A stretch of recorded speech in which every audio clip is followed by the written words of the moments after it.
process do you go through when you're looking at those businesses? Yeah, the question is, with the government considering eliminating the double taxation on dividends, would that change our attitude at Berkshire toward paying dividends, and what sort of decision-making framework do we have about whether we pay dividends or not? Berkshire, I took it over in 1965, and we paid 10 cents a share one year. It happened in the late 60s. I can't remember it. I blocked it out of my mind. I must have been in the men's room or something, because that was the only dividend we paid.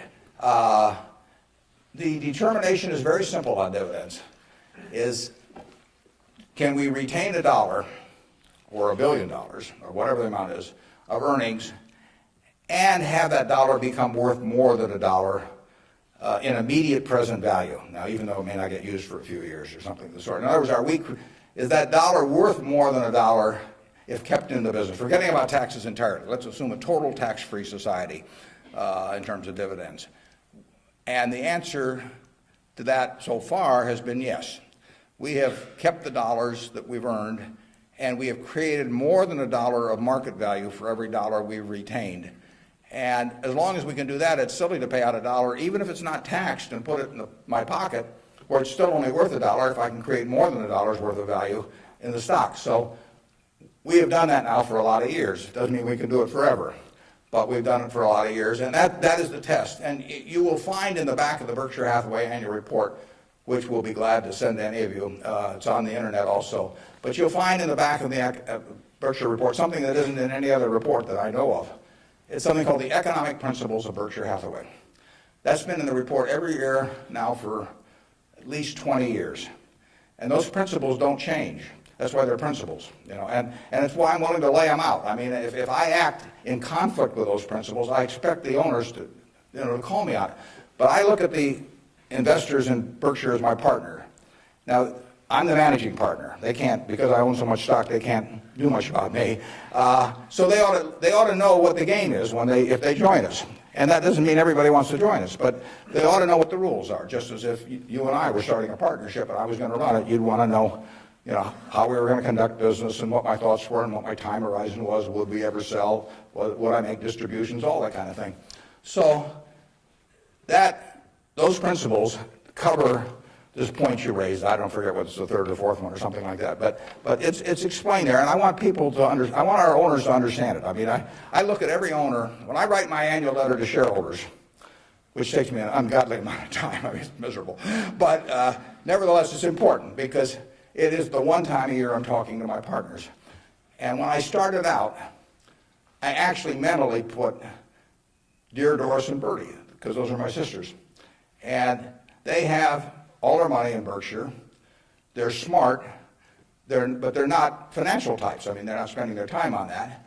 And I essentially want to be talking to them as bright people who don't know a lot of financial jargon necessarily, but they're interested enough that they'll read a lot because they got all their money in it. So I don't have to worry about keeping it short or anything like that. If I'm talking about their money, I've probably got their interest, and I take that off at the very end, and then I take off Dear Doris and Bertie, and I put to the shareholders of Berkshire. But I want to tell them exactly what they're in. I want it to be just as if our roles were reversed. That's always the test.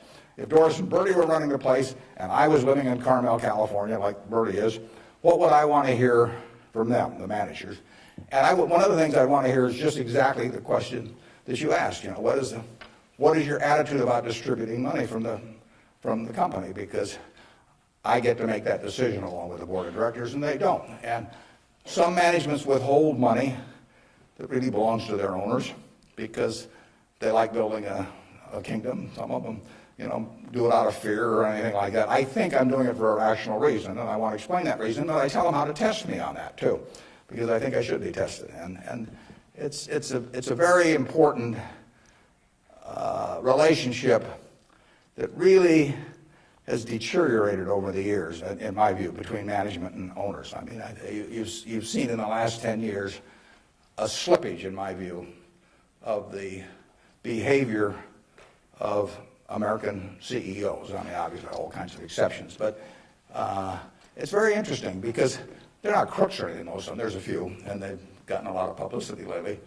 But nevertheless, they have behaved as most humans do, they've sort of picked up the behavior of those around them. That's why it pays to hang out with people better than you are. I mean, you know, if you hang out with people better than you are, you'll become better yourself. Everybody behaves better that's around my wife. You know, I mean, even including me, starting from a low base. But she just has that effect on people, and other people pull you down. I mean, you know, when I was in the National Guard and we would go to camp, you know, in about an hour I was reading comic books. You know, pretty soon everybody's reading comic books. The language, you know, every other word becomes some form of profanity. Everything you just sink. Well, what happened to American CEOs in the 90s is that the behavior, the situational ethics, sort of caused behavioral norms to sink. I say it's a little like how Mae West described her career. She said, "I was Snow White, but I drifted." And American management drifted to quite a degree during that period. I think it's very important, you know, what that relationship is. People have given you their money at Berkshire Hathaway or any other company, and I'm a trustee for them in effect. And then the question is, they ought to, since I control the place, they ought to know the yardsticks. So if you do go to our website, go to the back of the report, and there's something that says economic principles, and we try to discuss everything that's important. And I tell them I'm going to put them in there every year so that they can hold me accountable.